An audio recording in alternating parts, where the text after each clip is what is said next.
My dear students, welcome back. I'm Dilip from DKD English. I hope all of you are very good. আজকের এই ক্লাসটা খুব important একটা class, যদিও common class বলতে এটা সচরাচর আমি করাচ্ছি, তারপরও আমি বলছি এটা একটা ইম্পর্টেন্ট ক্লাস, স্পেশাল ক্লাস, কারণ আমি আগে যেভাবে করাতাম এই রাইট ফর্ম অফ ভার্ব বা রাইট ফর্মস অফ ভার্বস এগুলো আজকে ওভাবেই করাচ্ছি, কিন্তু কোন দিকে স্পেশালি তোমাকে নজর দিতে হবে, রুল কিভাবে ইউজ করতে হবে সেটার উপর একটু বেশি জোর দেওয়ার চেষ্টা করছি। আর তাই একটু মনোযোগ সহকারে কোনো রকম স্কিপিং করা ছাড়া পুরো ভিডিও ওয়াচ করার চেষ্টা করো। স্কিপ করে গেলে হয়তো তুমি মাঝখানে কিছু রুল বা একটা রুল হয়তো মিস করে যেতে পারো। আর যেহেতু এটা গ্রামাটিক্যাল ক্লাস, আমি তোমাদেরকে বারবার করে বলেছি বা বলছি যে গ্রামাটিক্যাল ক্লাসগুলো যে কোনো ধরনের শিক্ষামূলক ক্লাস কোন রকম স্কিপ করে দেখার চেষ্টা করবে না। এতে করে হয় কি, তুমি হয়তো গুরুত্বপূর্ণ কিছু টিপস বা ট্রিক্স তুমি মিস করতে পারো। আর তোমাকে খেয়াল রাখতে হবে, যেহেতু শিক্ষামূলক ক্লাস সেহেতু কোথাও না কোথাও শিক্ষার কোনো সূক্ষ্ম জিনিস লুকিয়ে আছে, যেটা তুমি স্কিপ করে গেলে হয়তো বুঝতে পারবে না, মিস করতে পারবে। আর তাই আমি বারবার তোমাদেরকে পরামর্শ দিই যে এই ধরনের ভিডিওগুলো কোনো রকম স্কিপ না করে দেখার জন্য। আর সেই সূত্র ধরে তুমি যদি আমার চ্যানেলে নতুন হয়ে থাকো, তাহলে আমি বলবো চ্যানেলটা প্রথমে সাবস্ক্রাইব করে রাখো, এরপরে ভিডিওগুলো দেখতে থাকো, কয়েকটা ভিডিও। এটা যদি তোমার প্রয়োজন না হয় তাহলে তুমি আমার চ্যানেলের প্লে লিস্টে ঢুকে যাও। প্লে লিস্টে গিয়ে দেখবে অনেকগুলো প্লে লিস্ট আছে বিভিন্ন আইটেমের, প্যারাগ্রাফ বলো, ইমেল বলো, ফর্মাল লেটার বলো, ফর্মাল লেটার বলো, স্পোকেন ইংলিশ বলো, গ্রামাটিক্যাল স্ট্রাকচার বলো, সব বিষয়ের উপর আমি ভিডিও আপলোড করছি। এর মধ্যে সেখান থেকে তুমি তোমার প্রয়োজনীয় ভিডিওগুলো ওয়াচ করে নিতে পারো। এরপর যদি মনে হয় যে তোমার সাবস্ক্রিপশন ঠিক আছে, তাহলে তো ঠিক আছে। আর যদি মনে করো ঠিক নেই, তাহলে আবার আনসাবস্ক্রাইব করে দিন, কোনো অসুবিধা নেই। আর তোমরা যারা ইতিমধ্যে আমার চ্যানেলটা সাবস্ক্রাইব করেছো তাদেরকে অজস্র ধন্যবাদ।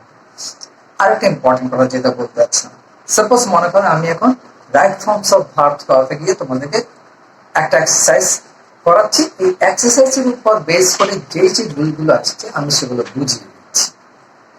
পাশাপাশি ডেসক্রিপশন বক্সে অর্থাৎ ভিডিও ডেসক্রিপশনের মধ্যে আমি তো তেমন কিছু লিখি না, হালকা কিছু লিখি, কিন্তু ডেসক্রিপশন বক্সের নিচে দেখবে কি কিছু ভিডিও লিঙ্ক দেওয়া থাকে বা দিয়ে দিচ্ছি।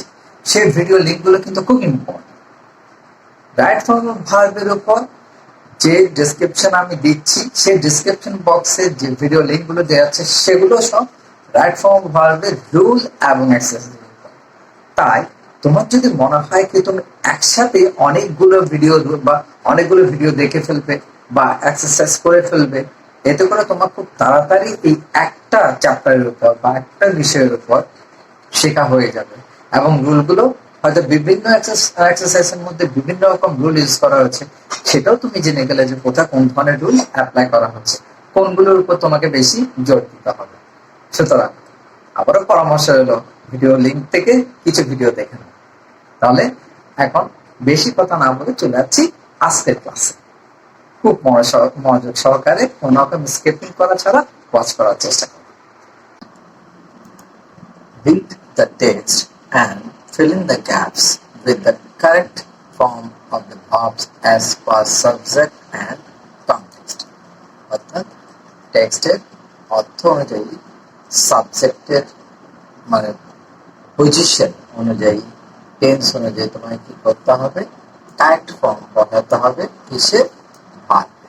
এটা তোমরা সবাই জানো। আর তোমাদের অবগতির জন্য আরেকটা জিনিস জানিয়ে রাখি, সেটা হচ্ছে যে এই এক্সারসাইজটা এসএসসি বরিশাল বোর্ড 2017 সালে এসেছে। স্বাভাবিকভাবে এটা সবার জন্য ইম্পর্টেন্ট। তো এই যে রাইট ফর্ম অফ ভার্ব করার জন্য আমি যেটাকে বেস্ট ওয়ে বলে মনে করি বা বেস্ট মেথড অথবা best technique of solving right forms of verb exercise, অর্থাৎ right form of verb exercise করার জন্য যেটাকে আমি সবচেয়ে বেস্ট মনে করি সেটা এখানে উল্লেখ করলাম এবং তোমাদেরকে সেই সিস্টেমে আমি বোঝানোর চেষ্টা করছি। আর আমার মনে হয় কি তোমরা যদি এই সিস্টেমে করো, এটা ফলো আপ করো, তাহলে right form of verb 100% correct হবে, কখনো ভুল হবে না। কি করতে হবে? Reading and underlining new words, পড়া এবং নতুন শব্দগুলোর নিচে দাগ টানা। Writing those words meaning and learning them, সেই শব্দগুলো অর্থ লেখা এবং সেগুলো শেখা। Learning verbs meaning with their forms, ক্রিয়াপদের অর্থ এবং তাদের ফর্ম বা আকার শেখা। নোয়িং টেন্স, টেন্স জানা বা ক্রিয়ার কাল জানা। Knowing subject and verb agreement, উদ্দেশ্য ও ক্রিয়ার মিল জানা, অর্থাৎ সাবজেক্ট আর ভার্বের মধ্যে যে মিল থাকে সেটা জানা। লার্নিং টেক্সট মিনিং ভোকাবুলারি, অর্থাৎ পাঠ্যের অর্থ শেখা অথবা শব্দ অর্থ শেখা। ঠিক আছে, এখন কি এক্সারসাইজটা কি দেওয়া আছে দেখো, এইটাই হচ্ছে যে এক্সারসাইজ। তো এক্সারসাইজটা প্রথমে কি করতে হবে? পড়তে হবে, পড়ার সঙ্গে সঙ্গে আন্ডারলাইন করতে হবে, অর্থাৎ যে শব্দগুলো তোমার কাছে নতুন মনে হবে বা যেগুলো অর্থ তুমি ভুলে গেছো, এই ধরনের কোনো শব্দ যদি থেকে থাকে সেগুলো আন্ডারলাইন করে কি করতে হবে? খাতার মধ্যে এইভাবে লিখে শিখে ফেলতে হবে। ঠিক আছে, আমি এটা পড়তে গিয়ে এখন পড়ছি না, তোমরা পড়ে নিতে পারো, একটা ভিডিওটা পজ করে পড়ে নিতে পারো, এবং পড়ে নেওয়ার পর তোমরা যদি মনে করো যে তোমরা নিজেদেরকে একটু ভেরিফাই করবে, অর্থাৎ রাইট ফর্ম অফ ভার্ব এটা ভেরিফাই করবে, তাহলে এই ভিডিওটা পজ করার পর আগে তোমরা যেভাবে নিয়মটা অ্যাপ্লাই করো বা যেভাবে ভালো বুঝবে সেভাবে এটা আনসারটা করে ফেলতে পারো, তারপরে আমার সঙ্গে ম্যাচ করতে পারো। এখন দেখো, আমরা পড়তে গিয়ে যখন ভাবলাম যে আমাদের কিছু কিছু স্টুডেন্টের মধ্যে এই শব্দগুলোর অর্থ কি অজানা থাকতে পারে বা ভুলে গেছে এমন হতে পারে, বা রিভিশনের জন্য বলতে পারো যেগুলো জেনে নিতে হবে। আর তাই আমি পড়তে পড়তে যে শব্দগুলো আমার কাছে ইম্পর্টেন্ট মনে হয়েছে সেগুলো আমি এখানে লিখে কি করেছি, অর্থটাও লিখে দিয়েছি। এর মধ্যে দেখো কি কি আছে। অটাম, অটাম হচ্ছে শরৎ বা শরৎকাল। ভ্যাকেশন ছুটি। সাফিসিয়েন্ট যথেষ্ট। ডিপার্চার প্রস্থান। ভেহিকলস যানবাহন। প্যাসেঞ্জার্স যাত্রীরা। শাউটস চিৎকার। হেয়ারিং শুনে। কুইন কিউই, এটা হচ্ছে কুই, দেখো কিউই আছে এখানে, কিউই আছে, কিউই। সারি লাইন, সারি বা লাইন। ওকে, যখন এগুলো শেখা হয়ে যাবে তারপর একটা কথা হচ্ছে কি, যদি পারো এখানে যে লাইনগুলো আছে শব্দগুলো দিয়ে এর বাইরেও তুমি দুই একটা কি লাইন তৈরি করার চেষ্টা করতে পারো। আর একদম যদি বেশি না পারো ততপক্ষে একটা লাইন তৈরি করে কি করতে হবে, সেগুলো শিখে ফেলতে হবে, অর্থাৎ এগুলো ইউজ। তাহলে ইংরেজি শেখার ক্ষেত্রে তুমি অনেকটুকু এগিয়ে যাবে। এরপরে কি করেছে দেখো, যে ভার্বগুলো এখানে ব্র্যাকেটে দেয়া আছে, এই যে দেখো এখানে ব্র্যাকেটের মধ্যে যে ভার্বগুলো দেয়া আছে, গ্যাট, মেক, তারপর রিচ, এগুলো ভার্বের তো ফর্ম জানতে হবে, অর্থাৎ আমরা যেটাকে কনজুগেশন ভার্ব বলি, এই ভার্বের ফর্মগুলো জানতে হবে।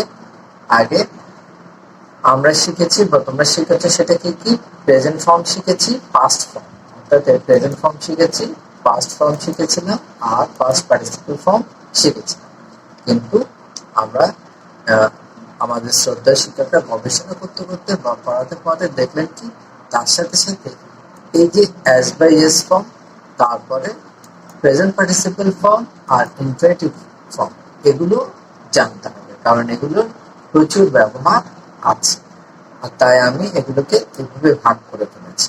ঠিক আছে, ভাগ করে এগুলো অর্থ সহ লিখে দিচ্ছি, অর্থাৎ তোমার যেটা যেভাবে শিখতে হবে, মাস্ট জানতে হবে, এই ভাগগুলো অর্থ জানতে হবে, অর্থাৎ যেগুলো এই এক্সারসাইজে দেওয়া আছে সেই ভাগগুলোর অর্থ জানতে হবে।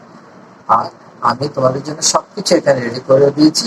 তোমাদের কাজ হচ্ছে কি, এটা যখন প্র্যাকটিস করবে বা এটা যখন দেখছো, প্রথমে তোমার ভার্বের ওই যে শব্দ অর্থগুলো শেখার পর নিউ ওয়ার্ড শেখার পরে এই ভার্বগুলোর অর্থ তোমাকে শিখে ফেলতে হবে এবং সেগুলোর ফর্মও শিখে ফেলতে হবে।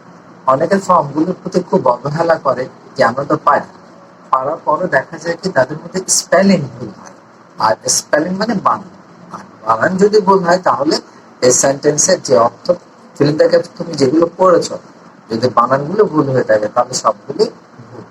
কারণ ইংলিশ স্পেলিং যদি ভুল হয় তার অর্থের অনেকগুলো পরিবর্তন হয়ে যায়।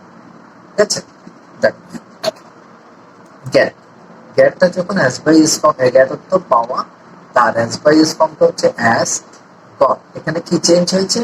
মাঝখানে ভাওয়েল চেঞ্জ হয়েছে, চেঞ্জ হয়ে ও হয়ে গেছে গট। আর গ্যাটিং লিখতে গিয়ে দেখো গ্যাট জিইটি ছিল, জিইটি কিন্তু যে যখন প্রেজেন্ট পার্টিসিপল আসলো তখন ডাবল টি হয়ে গেছে, মানে শেষে যে অক্ষর আছে তার ডাবল হয়ে গেছে, তার সাথে আইনজি যোগ গেছে। আর ইনফিনিটিভ কি হয়? টু এর পরে, অর্থাৎ প্রিপারেশন টু এর পরে ভার্বের বেস ফর্ম হয়, অর্থাৎ ভার্ব ওয়ান বলতে পারো তুমি, তাহলে টু এর পরে ভার্বের বেস ফর্ম। এইভাবে তোমাকে সবগুলো শিখতে হবে। মেক তৈরি করা, makes, made, made, making, to make. Reach পৌঁছানো বা পৌঁছা, রিচেস। এখানে দেখো রিচ ভার্বের সাথে ইএস যোগ হয়েছে, রিচড, রিচড এখানে ইডি যোগ হয়েছে। এখানে ওই মাঝখানে ভাওয়েল চেঞ্জ হয়েছিল কিন্তু এখানে ইডি যোগ হয়েছে। Reaching to reach. Be, be অর্থ হওয়া, হওয়াতে এখানে সাধারণত এম ইজ সার থাকে। বি ভার্বের অর্থ বোঝাতে প্রেজেন্ট বা বেস ফর্মে কি বোঝায়? এম ইজ আর। তারপর এগুলো অর্থ হচ্ছে হওয়া। আর থার্ড পার্সন সিঙ্গুলার নাম্বারে শুধু হয় ইজ। আর ফার্স্ট ফর্মে হবে ওয়াজ বা ওয়্যার। পাস্ট পার্টিসিপাল ফর্মে বিন। তারপর প্রেজেন্ট পার্টিসিপালে বিন টু। কাম আসা, comes, came, come, coming, to come. Run দৌড়ানো, runs, ran, run, running, to run. Stands, stand, দাঁড়ানো, stands, stood, stood, standing, to stand. Buy, কেনা, buys, bought, bought, buying, to buy. ওকে, তাহলে ভার্বের অর্থসহ ফর্মগুলো জানা হয়ে গেল বা শেখা হয়ে গেল তোমাদের। অর্থাৎ এইভাবে তোমাকে প্র্যাকটিস করতে হবে। ঠিক আছে, এখন এটা যখন শেখা হয়ে গেলে এখন কোথায় যেতে হবে? টেক্সট। এখন টেক্সট অর্থাৎ এক্সারসাইজে যেতে হবে। এই এক্সারসাইজে কি দেওয়া আছে?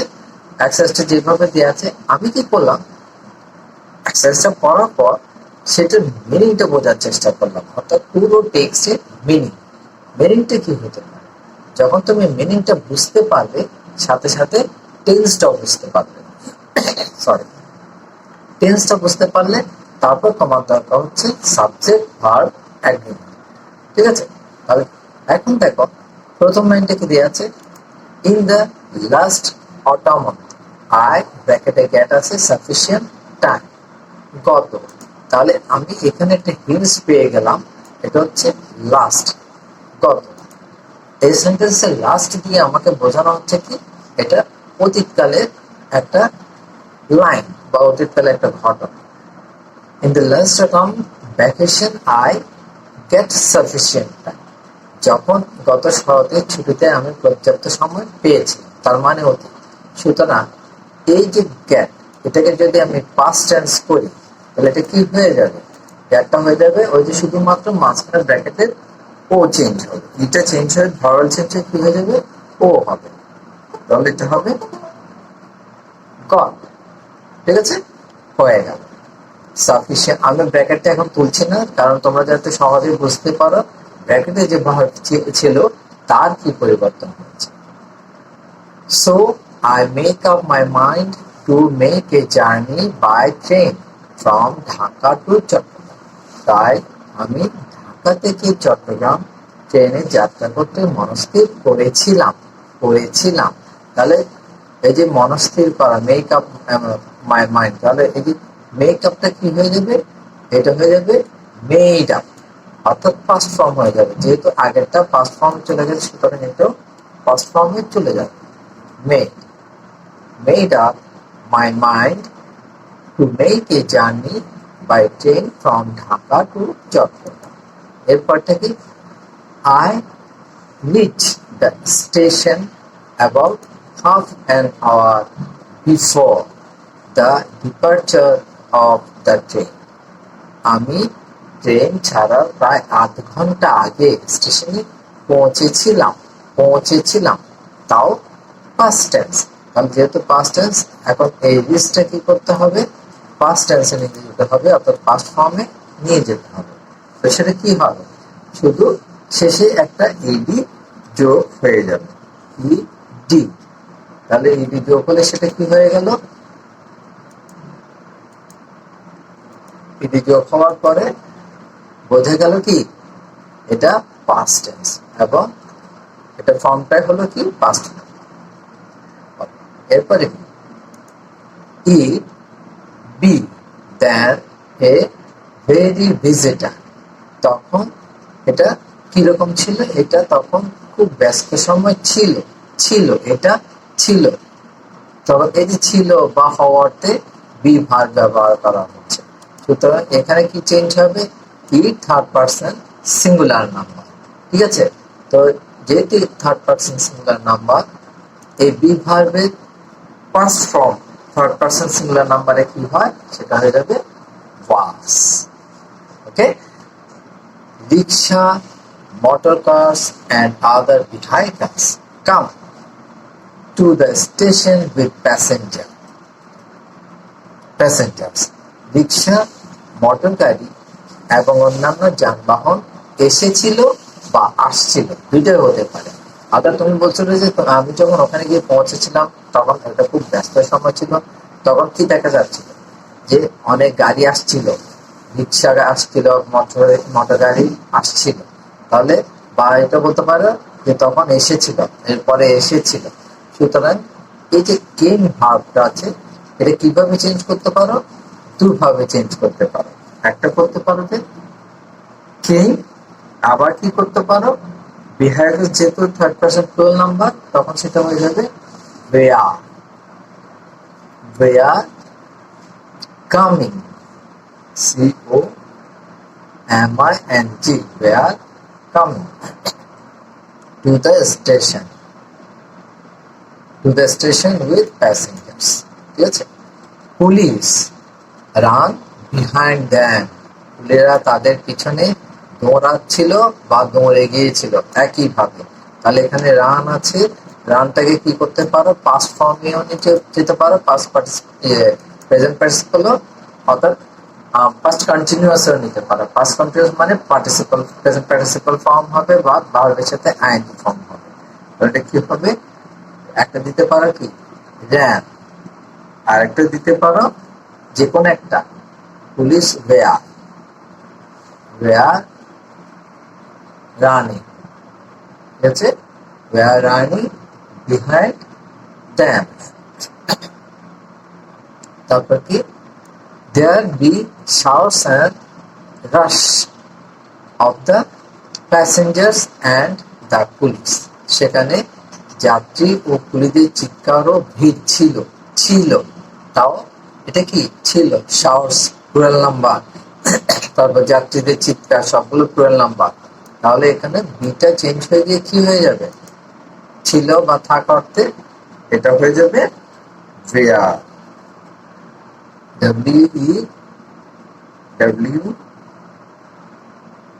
WERE, where shouts and rush of the passengers and the police. After some time, hearing a whistle, the passengers stand a queue before the ticket counter. কিছুক্ষণ পর বাঁশি শুনে বা বাঁশি শোনার পর টিকিট কাউন্টারের সামনে সারিতে দাঁড়িয়েছিল। যাত্রীরা কোথায় দাঁড়িয়েছিল, টিকিট কাউন্টারের সামনে। তাহলে সে দাঁড়িয়েছিল বলতে কোন টেন্স বুঝে, পাস্ট টেন্স। সুতরাং এই স্ট্যান্ডটাকে কি করতে হবে, পাস্ট ফর্মে নিয়ে যেতে হবে। সুতরাং এটা কি হয়ে যাবে, stood, STOOD, stand, stood, stood, NQD। তারপর কি, I also stand in the line, আমিও লাইনে দাঁড়িয়েছিলাম, আমিও দাঁড়িয়েছিলাম। Simple past tense.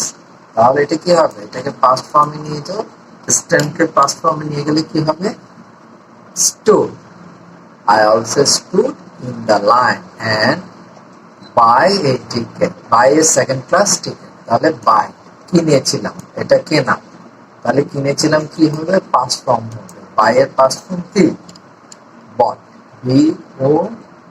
BOUGST। দেখো এটা চেঞ্জিংটা কিরকম, সরি, এই যে বাই থেকে শুধু 3টা অক্ষর ছিল, কিন্তু পাস্ট ফর্মে সেটা কয়টা অক্ষর হয়ে গেল, 6টা অক্ষর হয়ে গেল। তাহলে এটা বানানটা কি, BOUGST। এর জন্য বলছিলাম যে বানান অবশ্যই তোমাকে শিখতে হবে, মুখস্থ করতে হবে। বানান ভুল হলে বা স্পেলিং ভুল হলে তোমার সেন্টেন্সের মিনিং সহ চেঞ্জ হয়ে যায় বা ওয়ার্ড মিনিং চেঞ্জ হয়ে যায়। আমিও সারিতে দাঁড়িয়েছিলাম এবং দ্বিতীয় শ্রেণীর একটা টিকিট কিনেছিলাম। ফিনিশ। তাহলে দেখো আমি ব্র্যাকেটের উত্তরগুলো করে দিলাম, মাত্র ব্র্যাকেটের ভাগগুলো কি পরিবর্তন হবে সেটা ব্র্যাকেটে রেখে দিলাম। তোমরা নিচে আনসারের মধ্যে করবে। আনসার শিটে আনসার করার সময় শুধুমাত্র কোয়েশ্চেন নাম্বার লিখে, তারপর যে ক্লুজ গুলো আছে সেগুলোর নাম্বার লিখে শুধু আনসার গুলো লিখলে হয়ে যাবে, আর পুরো সেন্টেন্স লিখতে হবে না। আর কিন্তু তুমি যখন বাসায় প্র্যাকটিস করবে এইভাবে লিখে প্র্যাকটিস করার চেষ্টা করবে, তাতে করে জিনিসটা তোমার পারফেক্ট হবে এবং দীর্ঘদিন তোমার মাথায় থাকবে। আর এভাবে করতে করতে অভ্যস্ত করলে দেখবে কি এই ধরনের এক্সারসাইজ গুলো তোমার কাছে একদম ইজি হয়ে যাচ্ছে। So thank you very much for watching the video.